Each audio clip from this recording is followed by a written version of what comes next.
Dear students, कल्प English academy के इस मंच पर जिसमें हम लर्न वोकैबुलरी सेशन में आज डे 3 और स्टेप फर्स्ट में पहुंच गए हैं।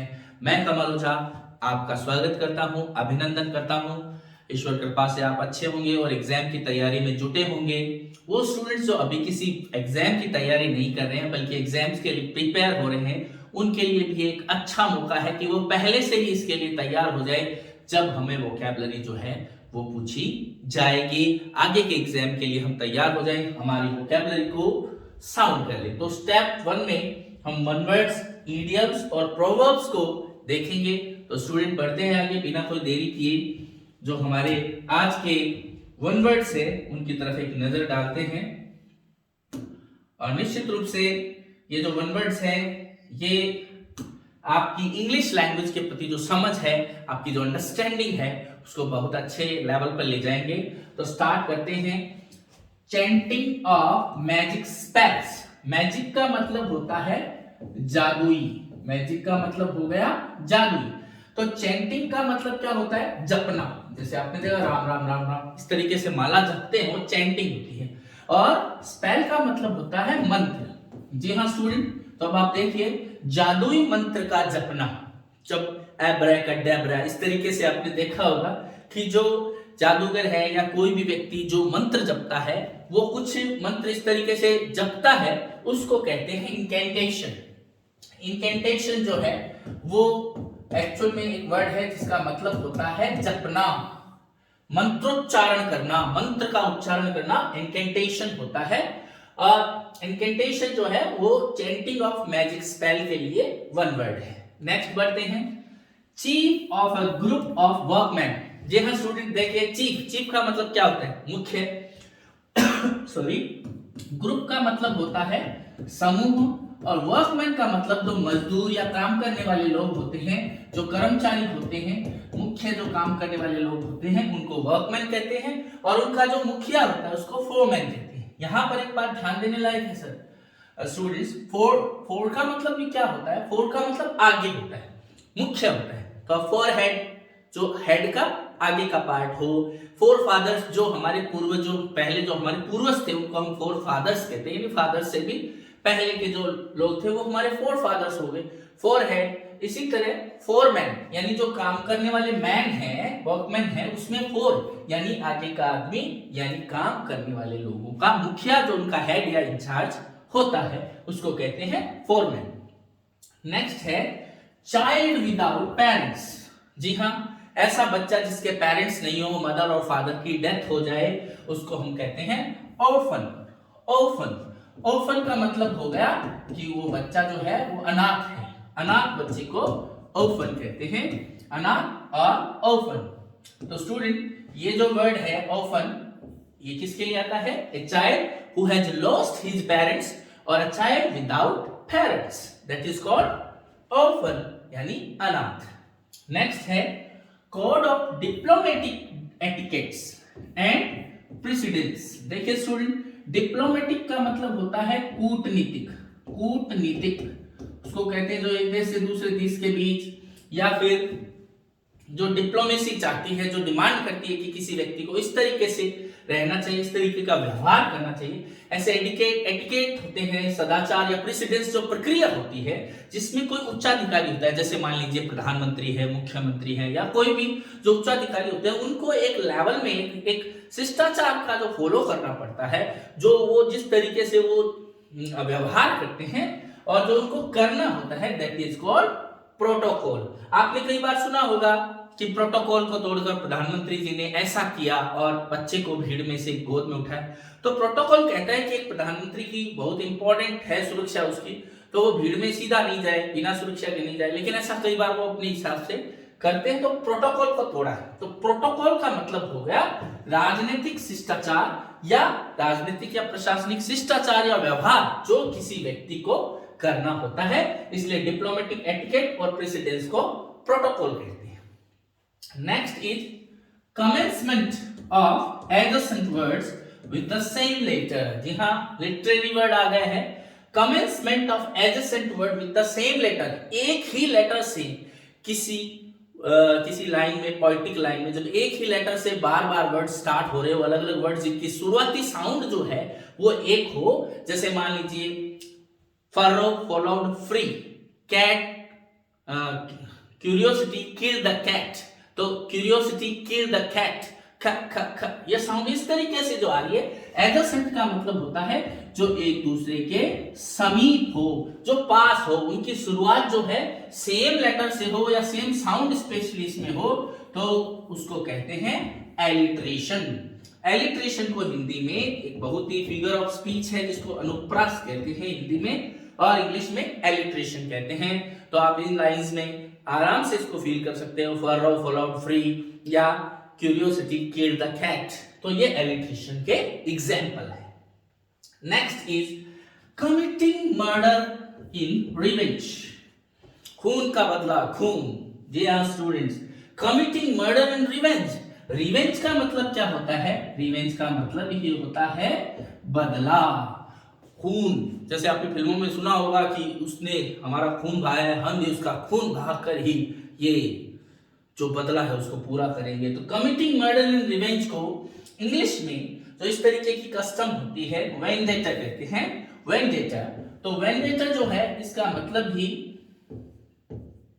जो है उसका मतलब ही ये होता है प्रतिशोध या बदला, जिसमें जो किसी ने जो नुकसान किया है, स्पेशली जो ब्लड किसी की जान ली है, तो उसके भी उसकी या उससे रिलेटेड किसी व्यक्ति की जान लेकर भी वो बदला रिवेंज किया जाता है, उसको हम वेंडेटा कहते हैं और प्रतिशोध कह सकते हैं, खून का बदला खून कह सकते हैं। Next is concern with the study of principles of beauty.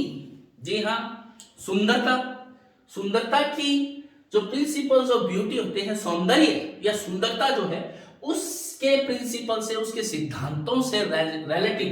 Concern का मतलब क्या होता है? रिलेटिव, यानी उससे संबंधित हो, उससे संबंधित हो, किससे संबंधित हो? The study of principles of beauty, सौंदर्य से रिलेटेड हो, सौंदर्य के सिद्धांत जो होते हैं उनसे जो रिलेटेड हो उसको कहते हैं एस्थेटिक्स। एस्थेटिक्स यानी सौंदर्यवाद, सौंदर्यवाद। इसके दोनों प्रोनाउंसिएशन है, एस्थेटिक भी है और एस्थेटिक भी है, दोनों प्रोनाउंसिएशन इसके एक्सेप्टेबल है, एस्थेटिक्स, एस्थेटिक्स। और आपको पता है अगर आप लिटरेचर पढ़ते हो तो एस्थेटिसिज्म या एस्थेटिसिज्म एक वाद है जिसको सौंदर्यवाद कहते हैं, जिसमें आर्ट्स फॉर आर्ट्स सेक का नारा जो है इन्होंने ही दिया था, इस विचारधारा के जो फॉलोअर्स थे उन्होंने ही दिया था। तो एस्थेटिक्स का मतलब हो गया सौंदर्यवाद। Next, connected with the sound और सेंस ऑफ हियरिंग। जी हाँ स्टूडेंट्स, देखिए साउंड से रिलेटेड हो, जो ध्वनि से, साउंड का मतलब क्या हो गया? ध्वनि से। अब देखिए ह्यूमन स्पीच की जो साउंड होती है उसकी स्टडी करने वाले को फोनेटिक्स कहते हैं, और हमारे सिलेबस में फोनेटिक्स होते भी हैं। लेकिन जो किसी भी तरह की साउंड से रिलेटेड हो, साउंड और सेंस ऑफ हियरिंग, या फिर जो हमारी श्रवणेंद्रिय यानी ईयर्स है, कान है, उनसे रिलेटेड हो तो उसको कहते हैं अकूस्टिक्स। अकूस्टिक्स, तो अकूस्टिक्स का मतलब हो गया ध्वनि या ध्वनि से संबंधित, ध्वनि से संबंधित यानी ध्वनि विज्ञान, ध्वनि से रिलेटेड या ध्वनि विज्ञान प्रोनाउंसिएशन है acoustics, acoustics. Next is constant efforts to achieve something.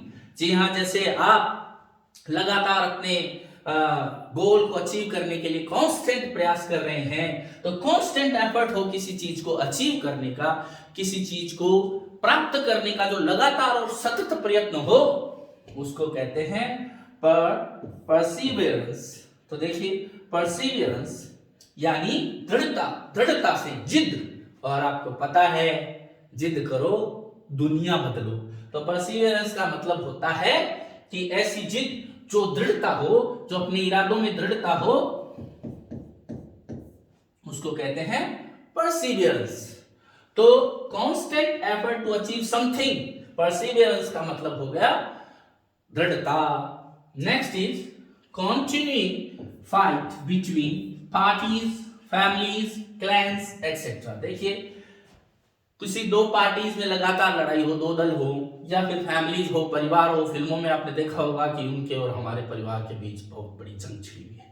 तो ये जो फैमिलीज है या क्लेन्स है, जो किसी समूह के गुट हो, उनमें भी अगर लड़ाई हो जो लगातार चलती रहे तो इसको फ्यूड कहते हैं। और फ्यूड का मतलब होता है लगातार चलने वाला संघर्ष। तो स्टूडेंट, इस तरीके से हमने वन वर्ड्स किए। एक बार फिर इनको देख लेते हैं। इनकेंटेशन का मतलब चैंटिंग ऑफ मैजिक स्पेल यानी जादुई मंत्रों का जपना हो गया। Chief of group of workman foreman हो गया। चाइल्ड विदाउट पेरेंट्स जिसके बच्चे के पिता माता पिता नहीं रहे, ऑर्फन या अनाथ हो गया। कोड ऑफ डिप्लोमेटिक एटिकेट्स को कहते हैं प्रोटोकॉल, राजनीतिक प्रोटोकॉल हो सकता है। Commencement of adjacent words with the same letter, एक ही साउंड से शुरू होने वाले जब लेटर पास पास होते हैं तो इसको एक फिगर ऑफ स्पीच के रूप में एलिट्रेशन कहते हैं, और हिंदी में जिसे अनुप्रास कहा जाता है। कमिटिंग मर्डर इन रिवेंज, खून का बदला खून, वेंडेटा कहा जाता है प्रतिशोध। Concern with the study of principles of beauty, सुंदरता के सिद्धांत से संबंधित जो होता है उसको एस्थेटिक्स कहा जाता है। और कनेक्टेड विद द साउंड और सेंस ऑफ हियरिंग, जो सुनने के विज्ञान से ध्वनि विज्ञान से संबंधित हो उसको अकोस्टिक्स या ध्वनि विज्ञान कहा जाता है। और constant effort to achieve something, perseverance कहा जाता है, परसेवियरेंस। और next is continuing fight between parties, families, clans, दलों के बीच, परिवारों के बीच जो लगातार संघर्ष चलता है उसको फ्यूड कहते हैं।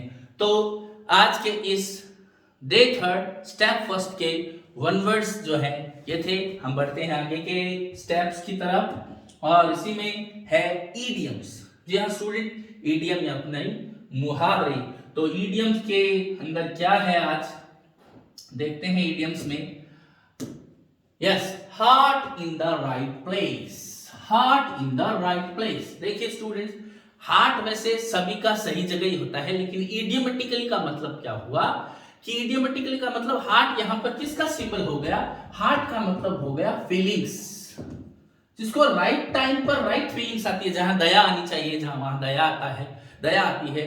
जहां कंपैशन आना चाहिए, कंपैशन आता है। जहां लव आना चाहिए, लव आता है। तो ऐसे व्यक्ति को क्या कहेंगे हम? गुड नेचर्ड, यानी उसकी जो हार्ट है, उसकी जो दिल है, हृदय है, वो सही जगह पर है।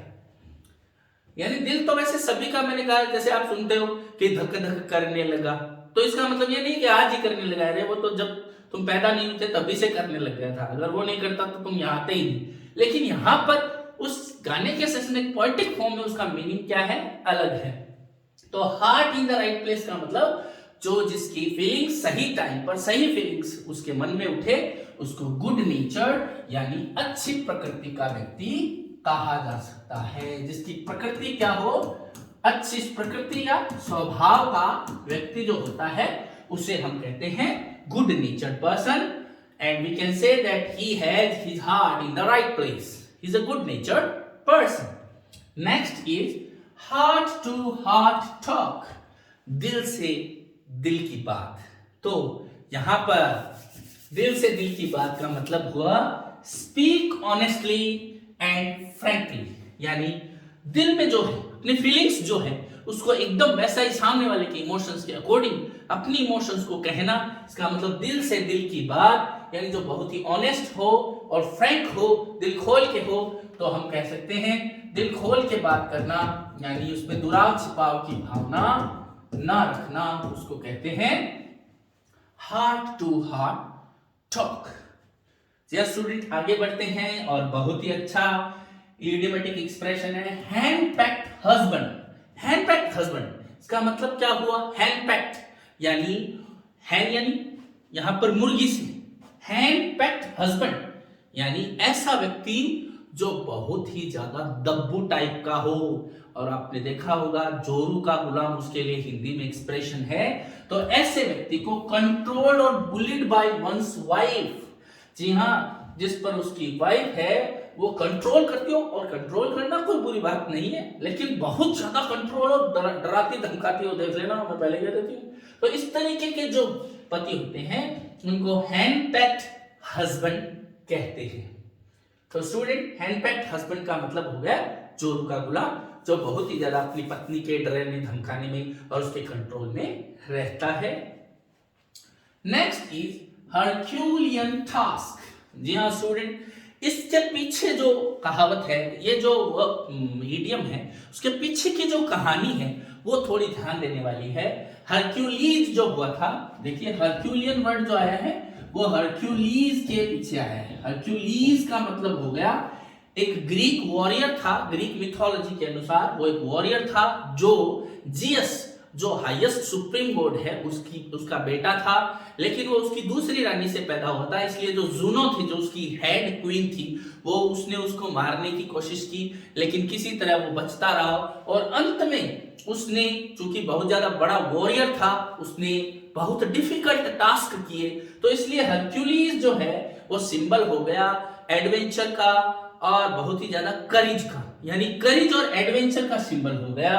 तो जिसमें अब देखिए हरक्यूलिस किसका सिंबल हो गया, करेज और एडवेंचर का।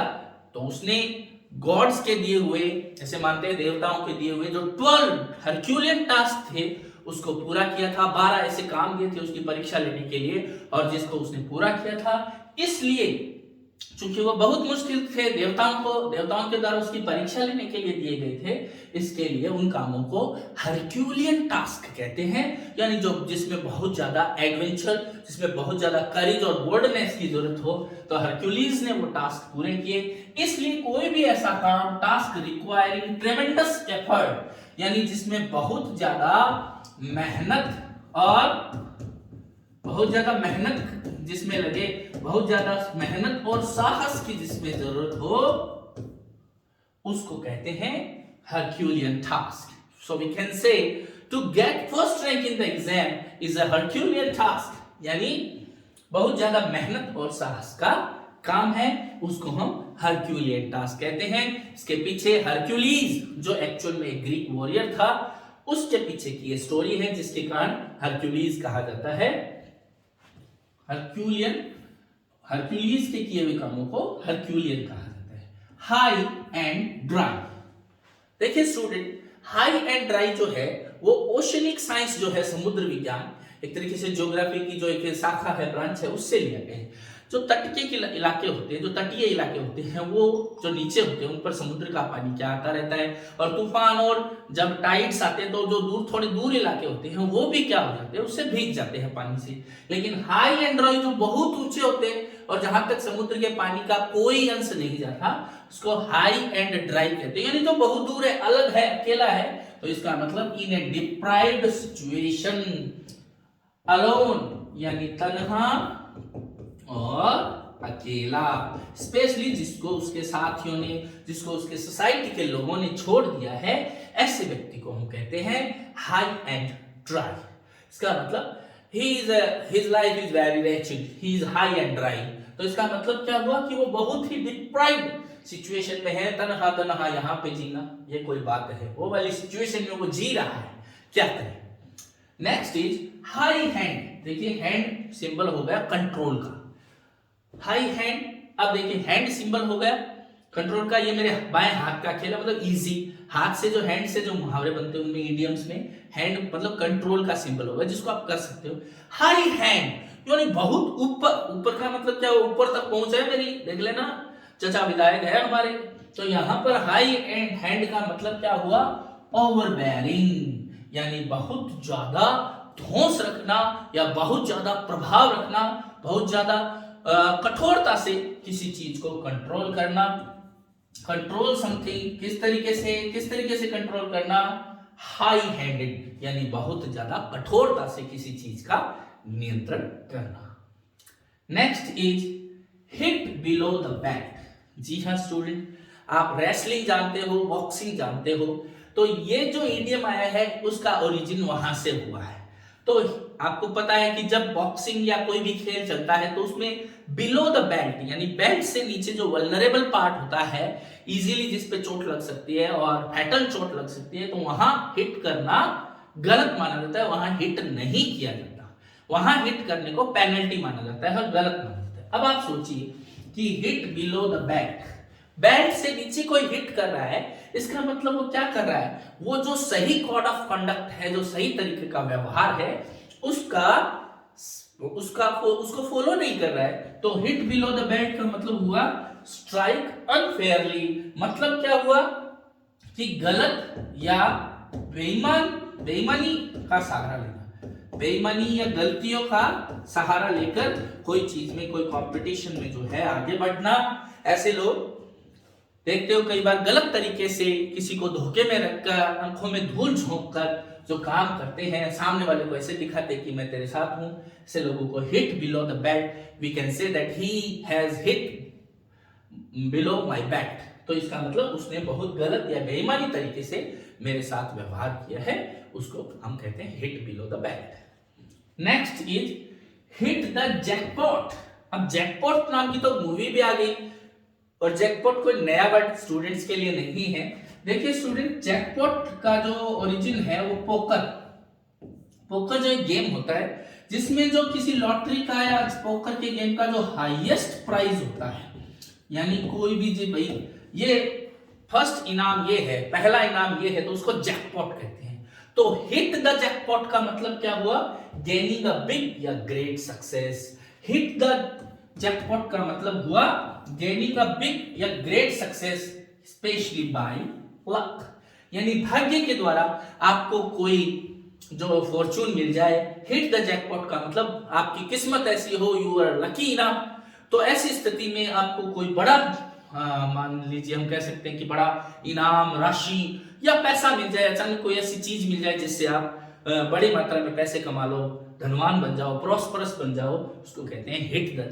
जैकपॉट। इसका मतलब गेनिंग अ बिग या ग्रेट सक्सेस, बहुत अचानक कोई बड़ी सफलता हासिल करना। Next is hit the nail on the head. देखिए स्टूडेंट, यहां पर हेड का मतलब ह्यूमन बीइंग का हेड या कोई चीज का हेड नहीं है, बल्कि ये जो ईडियम है ये कारपेंट्री से लिया हुआ है। कारपेंटर, आप जानते हो कारपेंटर क्या होता है, बढ़ई को कहते हैं। तो कारपेंटर जो होता है वो क्या करता है, कोई चीज में कील ठोकता है, और आपको पता है कील जो इस शेप की होती है, ये मान लीजिए कील है, इतनी मेरी पेंटिंग अच्छी तो नहीं है लेकिन यहां पर ये कील है, तो इसका ये जो ऊपर का पार्ट है जहां पर हथौड़े से, हैमर से चोट की जाती है, जिससे वो कहीं जाकर कोई भी शेप है वो आकार लेती है, तो ये जो ऊपर का हिस्सा है नेल का, उसको कहते हैं हेड। अब आप सोचिए कि जो नोवाइस होते हैं, जो ग्रीन हॉर्न होते हैं, वो कई बार उस सही जगह पर नहीं मार पाते, छोटी हथौड़ी हो और छोटी जगह पर कोई चीज मारना हो तो छोटी हथौड़ी में वो इधर उधर लग जाती है, जिससे नीचे की जो लकड़ी होती है उस पर भी चोट लग सकती है, खरोंच लग सकती है। अब आप सोचिए कि अगर बहुत ज्यादा वैल्यूएबल कोई सामान हो तो उसको चोट लग सकती है, स्क्रैच लग सकते हैं, खराब हो सकता है। तो hit the nail on the head का मतलब हुआ कि हथौड़ा जो है वो ठीक यही चोट करे जहां उसे चोट करनी चाहिए। हिट ऑन द हेड यानी टू डू या से the right thing at the right time, यानी सही टाइम पर सही बात कहना या सही बात करना। आपने अगर सही टाइम पर कोई सही एक्शन लिया है, then we can say you have hit the nail on the head, या आपने कोई सही बात कह दी जो उस टाइम कहने के लिए जरूरी थी, then you can say you have hit the nail on the head. तुमने बिल्कुल सही किया, उसको सुनाना जरूरी था, you have hit the nail on the head.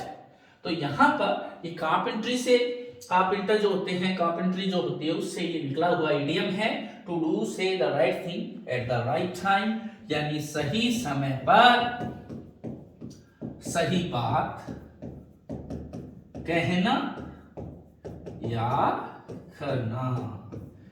Hit the nail on the head. Next is Hobson's choice. Dear student, 15th या 16th और 17th सेंचुरी के बीच थॉमस हॉब्सन नाम के एक व्यक्ति हुए थे, जिस पर ये इडियम है वो स्टार्ट हुआ। हॉब्सन चॉइस का मतलब नो ऑल्टरनेटिव, कोई विकल्प नहीं। वास्तव में देखा जाए तो कोई चॉइस नहीं होती है, वो नाम ही है हॉब्सन चॉइस, लेकिन उसमें नो चॉइस एट ऑल, किसी तरह की कोई चॉइस होती ही नहीं। तो अब देखिए हॉब्सन चॉइस का मतलब कैसे ये मीनिंग निकला कि हॉब्सन चॉइस जिसमें चॉइस होकर भी कोई चॉइस नहीं होती। तो थॉमस हॉब्सन जो 16th सेंचुरी के एक स्टेबल कीपर थे, एक घोड़ा व्यापारी थे, और हॉर्स ट्रेडिंग में उनका एक सिद्धांत था। ऐसे कहा जाता है कि जो भी व्यक्ति उनके पास घोड़ा लेने के लिए आता था, आसपास उनका नाम था, लेकिन वही अकेले थे, उनकी मोनोपोली थी, तो इसलिए वो ऐसे जो भी व्यक्ति उनसे घोड़ा खरीदने आता था उसको सीधा कहते थे, भाई गेट के पास जो घोड़ा है ना वो ले जाओ। अब गेट के पास कोई भी भले ही अंदर 3 4 10 12 घोड़े और बंधे, लेकिन वो कहते थे तुम्हें अगर खरीदना है मुझसे घोड़ा तो गेट के पास जो घोड़ा है वही लेना पड़ेगा।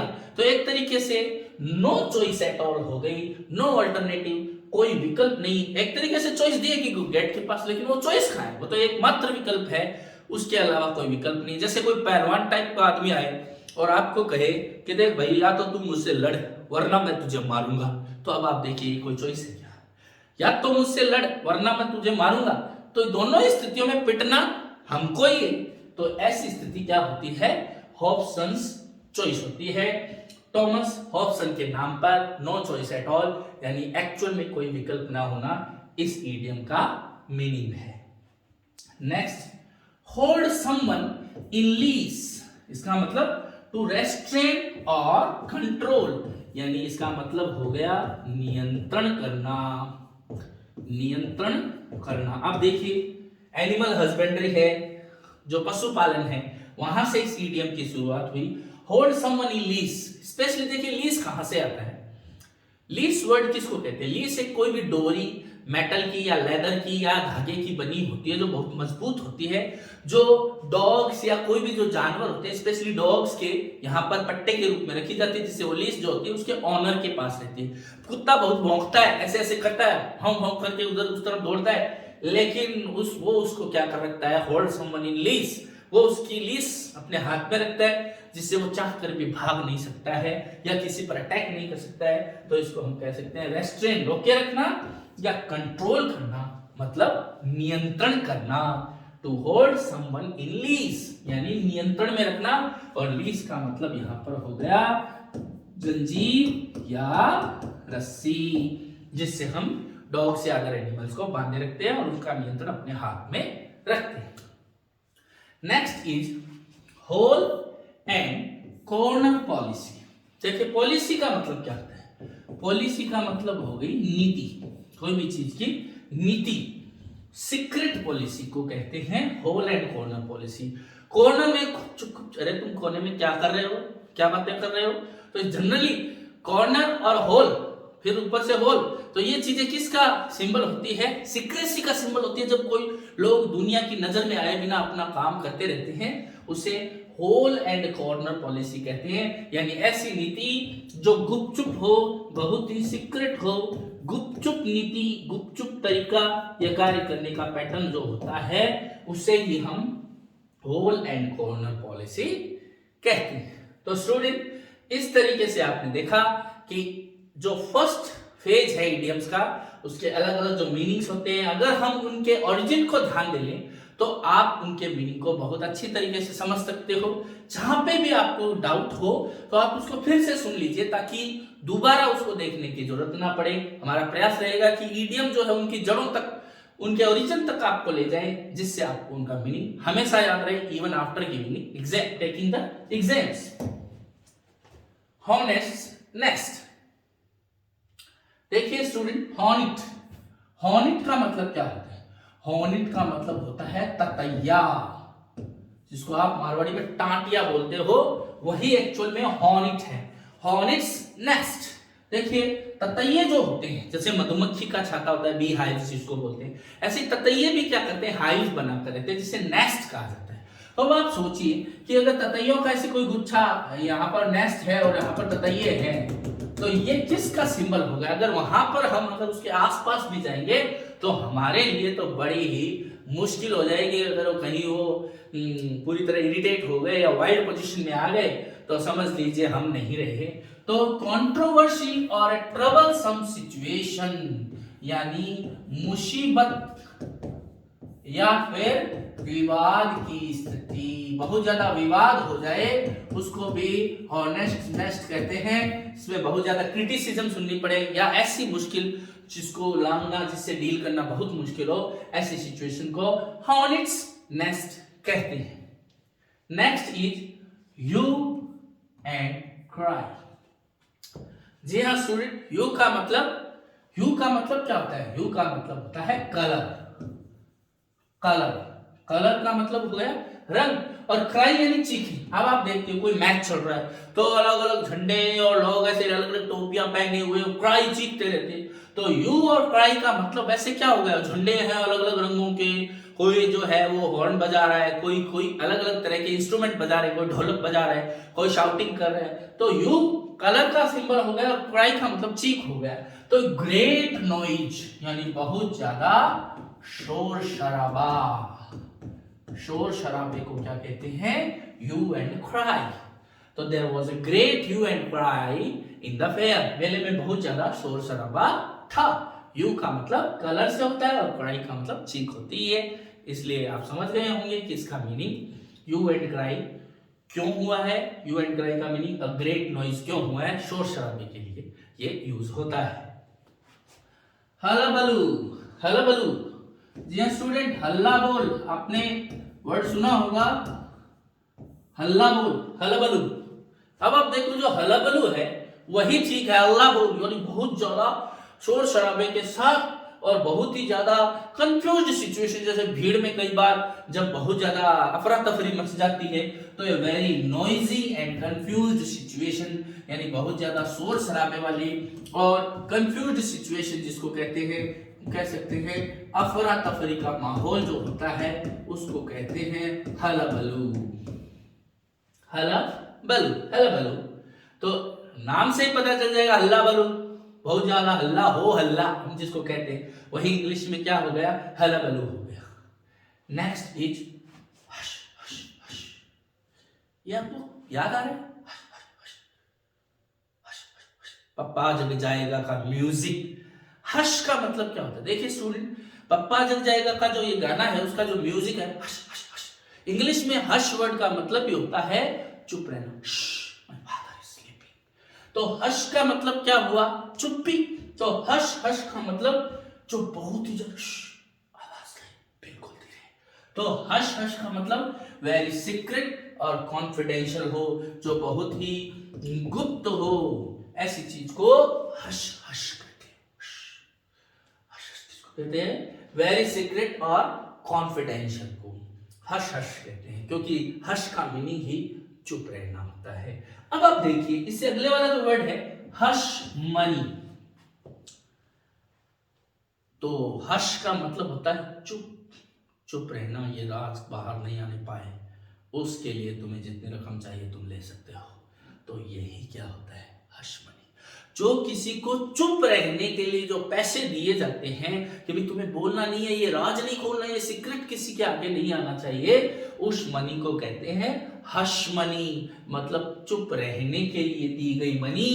Money given to someone to keep something secret, यानी राज को राज रखने के लिए जो पैसे दिए जाते हैं उसी को क्या कहते हैं, उसी को हश मनी कहते हैं। इशारों को अगर समझो, राज को राज रहने दो, तो hush money is the money, जो राज को राज रखने के लिए जो मनी दी जाती है, that is called hush money.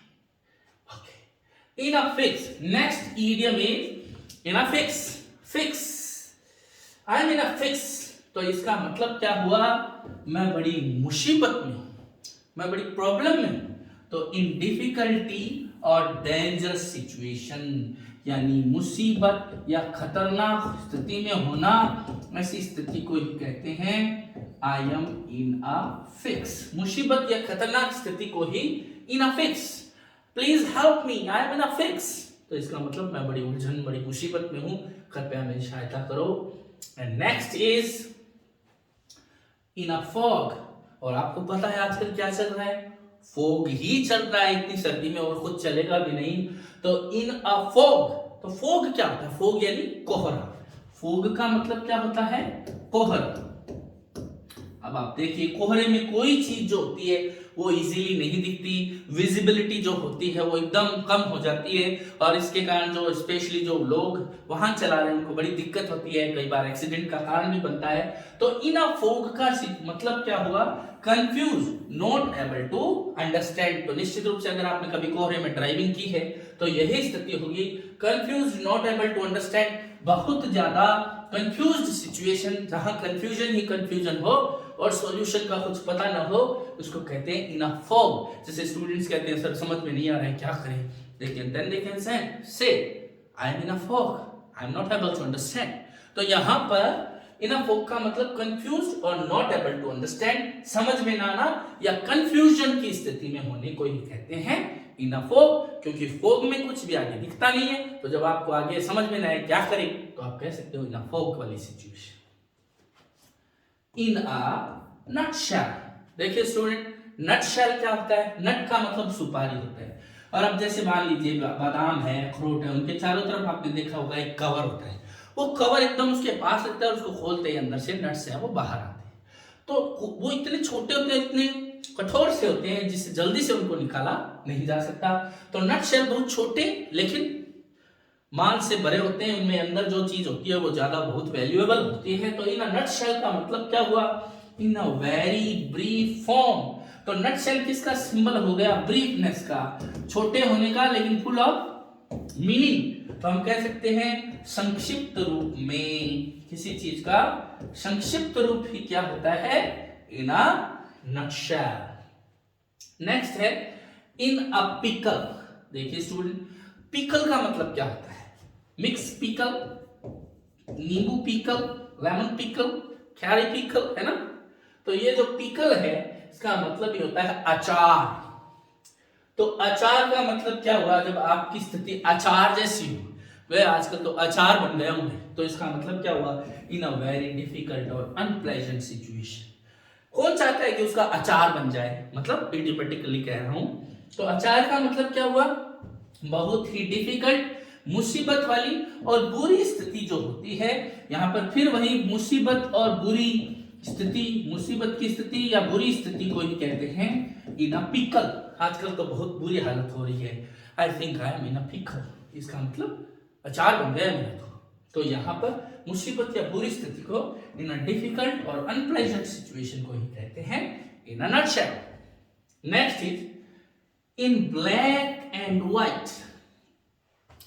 Students, हमारे यहाँ जो इस तरफ जो शेखावाटी का इलाका है, उस तरफ जो कोई लिखना होता है, जो व्यक्ति ज्यादा पढ़ा लिखा नहीं होता, वो लिखी हुई चीज को कहते हैं काला धोड़ा, ये ग्रेड है। तो काला मतलब ब्लैक और धोड़ा मतलब व्हाइट को कहते हैं। तो इन ब्लैक एंड व्हाइट, अब आप सोचिए लिखे हुए चीज को ब्लैक एंड व्हाइट का मतलब क्या हुआ?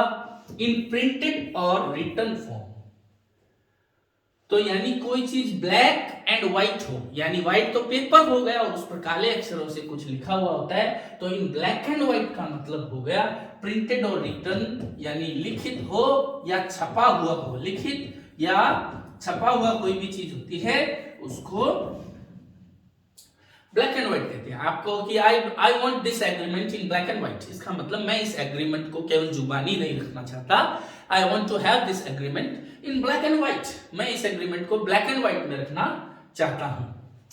इन फुल स्विंग, देखिए फुल यानी पूरा और स्विंग का मतलब क्या होता है? झूला।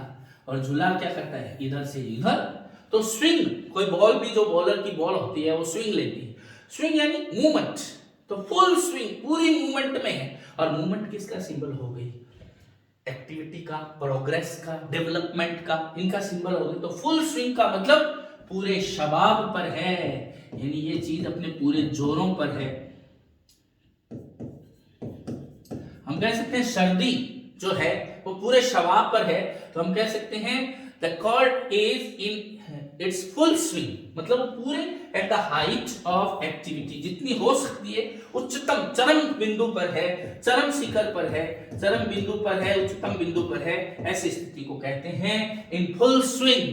दर्शक जो है the enthusiasm of the audience is in full swing, यानी दर्शकों का उत्साह अपने पूरे शबाब पर है। तो इस तरीके की जो है आप कमेंट्री सुनते हो उसको इन फुल स्विंग कहते हैं, पूरे शबाब पर होना और चरम बिंदु पर होना।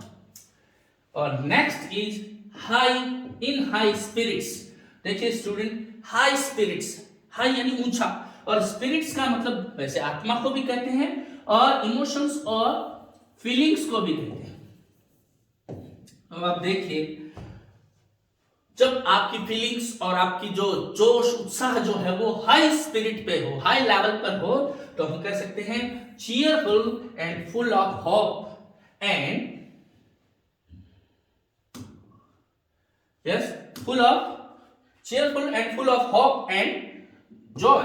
तो हम ऐसे कह सकते हैं कि बहुत ज्यादा खुश होना और होप और जॉय से भरे हुए होने को कहते हैं इन हाई स्पिरिट्स, बहुत ज्यादा फीलिंग्स का एकदम एक्साइटमेंट लेवल जो है वो अच्छे रूप में होना। तो स्टूडेंट वापस एक बार रिवाइज करते हैं। हॉर्नेट्स नेस्ट कंट्रोवर्सी और ट्रबल की स्थिति को कहते हैं यू एंड क्राई, मुसीबत और विवाद की स्थिति को कहते हैं शोर शराबे को कहते हैं सॉरी। हलाबलू का मतलब होता है very noisy and confused situation. Hush hush और हश मनी चुप रहने के हिसाब से हश का आप मीनिंग समझ गए होंगे, तो इसका मीनिंग आप इजी से समझ सकते हो। इन अ फिक्स का मतलब भी उलझन में होता है, इन अ फोक का मतलब कंफ्यूजन में होता है, इन अ पिकल का मतलब पूरी स्थिति में, और इन अ नटशेल का मतलब होता है संक्षेप रूप में। इन ब्लैक एंड व्हाइट का मतलब सफेद और ब्लैक काले, इसका मतलब लिखित रूप में हो गया। फुल स्विंग का मतलब पूरे शवाब पर हो गया, और हाई स्पिरिट का मतलब पूरे जोश और खरोश में, यानी cheerful and full of hope and joy, that is called in high spirit. I think you are also in your high spirits because you are preparing for your best exam, और निश्चित रूप से आपकी सफलता तय हो, हम ऐसी प्रयास करते हैं, ऐसी शुभकामना हमारी रहेगी, हमेशा चाहते हैं मन से। तो क्विकली आगे बढ़ते हैं बिना कोई देरी किए, प्रोवर्ब्स की तरफ आते हैं, लोकोक्तियों की तरफ हम चलते हैं।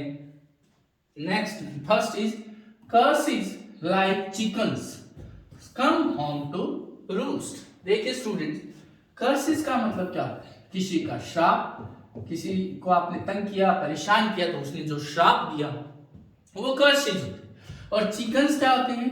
मुर्गियां, जो डक्स के बच्चे होते हैं उनको हम चिकन्स कहते हैं। Come home to roost. अब आप देखिए रूस्ट क्या होती है? रूस्ट होती है रेस्टिंग प्लेस, आराम करने की जगह। रेस्टिंग प्लेस यानी वो जगह जहां जो दड़बा जिसको कहते हैं, दड़बा जहां पर जो मुर्गियां वगैरह जो पालते हैं वो लोग शाम को उनको रख देते हैं ताकि कहीं उनको रात को कोई चोरी ना कर ले या कोई पशु जानवर ये उनको खा ना जाए। तो इसका मतलब देखिए चिकन्स जैसे शाम को रेस्टिंग प्लेस पे आते ही हैं, चाहे दिन भर कहीं वो इधर उधर घूमते फिरे, लेकिन शाम को वो अपने रूस्ट पे आते हैं। ठीक उसी तरह किसी का दिया हुआ जो श्राप है, जो कर्ष है, वो भी उस व्यक्ति को जरूर लगता है जिसको वो दिया गया है। तो इसलिए देखिए the consequences of doing wrong, अगर आप किसी के साथ गलत करोगे, आप कुछ गलत करोगे, तो कोई ना कोई व्यक्ति का श्राप आपको जरूर लगेगा। जैसे आप मान लीजिए जिन भी लोगों ने पेपर आउट किया, निश्चित रूप से ऐसे लोगों को हजारों इमोशंस, हजारों जो पेरेंट्स हैं, लाखों जो पेरेंट्स हैं, लाखों जो स्टूडेंट्स हैं, उनकी हाय लगेगी और निश्चित रूप से उनका अंत जो है वो बहुत बुरा होगा। एक बार के लिए वो भले ही खुश हो जाए। तो the consequence of doing wrong always catch up with the wrong doer, यानी गलत करने वाले का रॉन्ग आपने कुछ डूइंग रॉन्ग का मतलब गलत किया है, तो उसका जो कंसेक्वेंस है, उसका जो परिणाम है, वो always catch up with the wrong doer का मतलब गलती करने वाले को कैचअप कर ही लेता है, उसको पकड़ ही लेता है, उसको ढूंढ ही लेता है, उसके साथ जरूर फिर वो बुरा होकर रहता है, क्योंकि उसने अपने जीवन में इतने लोगों की हाय या फिर हम कह सकते हैं कर्स लिया है, तो निश्चित रूप से वो रूस्ट तक आते ही हैं। Curses like chickens come home to roost. यहां तक कि जो देवी देवता है वो भी किसी के श्राप से नहीं बच पाए। अगर उन्होंने कुछ गलत किया, कुछ खराब किया, तो उनको भी उस श्राप का जो है दंड भुगतना पड़ा। तो निश्चित रूप से कोई भी व्यक्ति किसी के साथ गलत करके बच नहीं सकता। Curse is like chickens come home to roost. Next is different strokes for different folks. देखिए स्टूडेंट, स्ट्रोक्स का मतलब क्या होता है? किसी चीज पर कोई प्रहार करना या किसी व्यक्ति को कोई थपथपाना भी हो सकता है। प्रहार करना या थपथपाना, किसी भी व्यक्ति इस तरीके से सहलाना, तो थपथपाने को भी स्ट्रोक कहते हैं। तो फॉर डिफरेंट फोक्स का मतलब क्या होता है? पीपल, लोग। तो अब आप देखिए अलग अलग लोग, उनके साथ अलग अलग तरीके से थपथपाना या प्रहार करना। तो मीनिंग क्या कहता है फिर हम इस पर डिस्कस करते हैं। Different ways of reactions, reaction यानी अलग अलग तरीके से लोगों के साथ रिएक्ट किया जाता है। Are appropriate for different people, जिस तरीके के लोग होते हैं उनके साथ उसी तरीके का व्यवहार करना चाहिए। तो यानी अलग अलग लोगों के हिसाब से हमें अपने व्यवहार को बदलना चाहिए। कोई हमारे साथ विनम्रता से व्यवहार कर रहा है तो हमें भी उसके साथ विनम्रता का व्यवहार करना चाहिए। कोई हमारे साथ काइंडनेस दिखा रहा है, हमें भी दूसरों के प्रति काइंडनेस दिखानी चाहिए। Different strokes for different folks, अलग अलग लोगों के साथ डील करने का तरीका जो है वो अलग अलग होना चाहिए। तो हम कह सकते हैं घोड़े गधों को एक दाम में, एक मार्केट में एक ही भाव नहीं बेचा जाना चाहिए। अलग अलग लोगों के साथ अलग अलग तरीके से हमें व्यवहार करने की जरूरत है, और इसी के लिए प्रोवर्ब बनी है different strokes for different folks. Next is discretion is the better part of valour. देखिए स्टूडेंट, डिस्क्रिशन का मतलब क्या होता है? Rational power. रैशनैलिटी हम कह सकते हैं। रैशनैलिटी का मतलब हो गया विवेक, और वैलर का मतलब क्या होता है? करेज। करेज का मतलब हो गया साहस।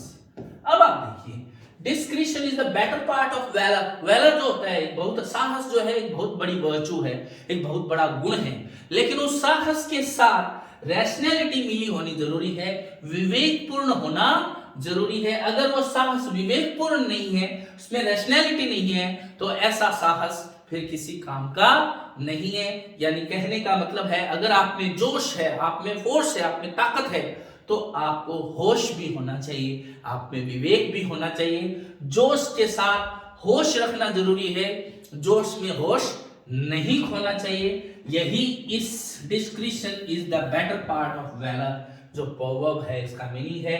देखिए, it is wise to be careful and not show unnecessary bravery. अनावश्यक बहादुरी नहीं दिखानी चाहिए। अनावश्यक बहादुरी जो है जिसमें केयर ना हो और जिसमें बहुत ज्यादा विजिलेंस या रैशनैलिटी ना हो, तो वो पछतावे पे जाकर ही खत्म होती है। इसलिए अनावश्यक बहादुरी जो है हमें नहीं दिखानी चाहिए। इसलिए कहा गया है discretion is the better part of valour. तो student, curses like chickens come home to roost, यानी श्राप या जो कर्सेस है वो उस व्यक्ति को जिसके लिए लगे हैं, जो रॉन्ग डूअर है, उसको ढूंढ लेते हैं, उसको उसका फल भोगना पड़ता है।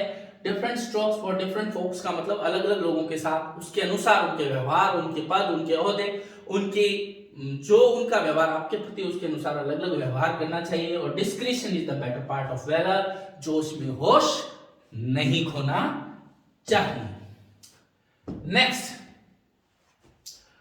Don't bite off more than you can chew. देखिए, चू का मतलब क्या होता है? चबाना।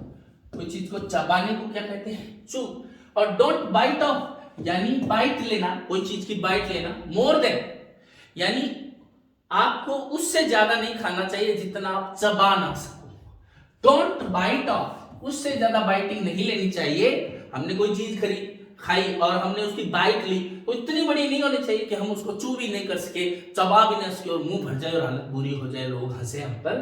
तो don't bite off more than you can chew, जितना चबा सकते हो उतना ही ग्रास लेना चाहिए, उतना ही मोर्सल लेना चाहिए, उतना ही बाइट ऑफ करना चाहिए। तो इसका मतलब हो गया कि जितने पांव पसारियो तेती लांबी सोड़, यानी उतना ही खर्चा करना चाहिए जितने की हमारी इनकम सोर्सेज हमें अलाउ करते हैं। अपनी बातें उतनी ही करनी चाहिए, सिचुएशन ऐसी हाथ में लेनी चाहिए, ऐसे ही काम हाथ में लेने चाहिए जो हम हैंडल कर सकें।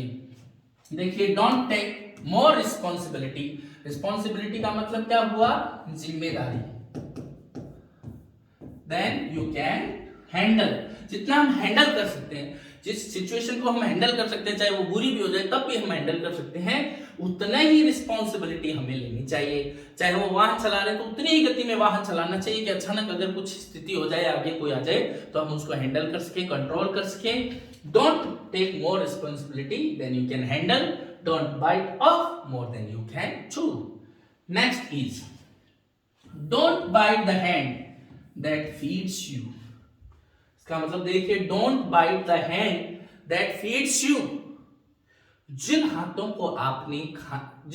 ने आपको फीड का मतलब क्या होता है? खाना खिलाना, यानी जिन्होंने आपको नरिश किया, आपको ध्यान दिया, आपको फायदा पहुंचाया है, उनको बाइट करना। बाइट यहां पर किसका? काटना या चोट पहुंचाने का सिंबल हो गया, काटना या चोट पहुंचाना।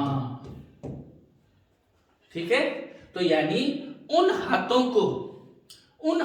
को चोट मत पहुंचाइए, काटिए मत, जिन्होंने आपको खाना खिलाया है। यानी आपने देखा होगा बच्चे जो होते हैं, वो पेरेंट्स जो होते हैं वो बच्चे के मुंह में ग्रास देते हैं और बच्चा उनको खाता है। तो हमें उन हाथों को कभी भी चोट नहीं पहुंचानी चाहिए जो हमें खाना खिलाते हैं, यानी जो हमें फायदा देते हैं, जिससे हमें कुछ अच्छा फील होता है, जिससे हमें अच्छा मिलता है, उनको हमें कभी चोट नहीं पहुंचानी चाहिए, वरना हमारा ही नुकसान उसमें होता है। देखिए, don't act badly towards the person who has helped you.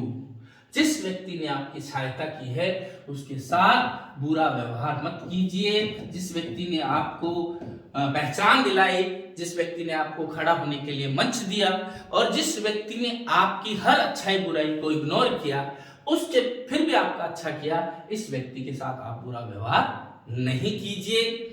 आपने सुना होगा, जिन पत्थरों को हमने अता की थी धड़कनें, जब बोलने लगे तो हम पर ही बरस पड़ी। यानी जिन पत्थरों को, जिनको हमने जीना सिखाया, वो जब बोलने लगे तो हम पर ही आ गए। तो यानी उन्होंने क्या किया? They have bitten the hand that feeds them. तो don't bite the hand that feeds you. Okay student, आगे बढ़ते हैं। Don't blow your own trumpet. Trumpet का मतलब क्या होता है? ट्रम्पेट का मतलब होता है तुरही। आपने ट्रम्पेट बजते हुए सुनी होगी, टों टों टों टों, इस तरीके से बजती है तो आवाज आती है, उससे बहुत तीखी आवाज आती है, जो सेना के अंदर ये बजाई जाती है। डोंट ब्लो, ब्लो का मतलब होता है बजाना, बजाते रहो सब की, वो नहीं। तो don't blow your on trumpet, यानी अपनी ही तुरही बजाना। यहाँ तुरही किसका सिंबल हो गया? जब तुरही बजती है तो उसका इतना साफ साउंड होता है कि बाकी साउंड दब जाती है। तो इसका मतलब है कि अपनी तुरही नहीं बजाने से, बजाते रहना चाहिए, और को भी मौका मिलना चाहिए, और हर टाइम अपनी अपनी हाँकना नहीं चाहिए। इसका मीनिंग हो गया। तो you should avoid proudly talking of your achievements. अपनी अचीवमेंट्स के बारे में बहुत ज्यादा प्राउडली आपको टॉक नहीं करना चाहिए, अवॉइड करना चाहिए। And success in front of others, अपनी सफलता और अपनी अचीवमेंट का दूसरे लोगों के सामने हर बार हर वक्त बखान नहीं करना चाहिए। अदरवाइज हम कह सकते हैं, people will say that he always blows his own trumpet. वो हमेशा अपनी ही तुरही बजाता रहता है, बस अपनी ही डफली बजाता रहता है, उसकी डफली कभी खत्म ही नहीं होती, यानी वो अपनी ही गुणगान करता रहता है। ऐसा नहीं करना चाहिए। तो स्टूडेंट्स, ये बहुत ही अच्छी टाइप की प्रोवर्ब्स इस सेगमेंट में अपने को देखने को मिली है। तो निश्चित रूप से कल्प इंग्लिश एकेडमी के इस vocabulary section day 3 part step 1 में आज के लिए इतना ही। हम फिर मिलेंगे और फिर से नए वर्ड्स की खोजबीन करेंगे। तब तक के लिए थैंक यू वेरी मच।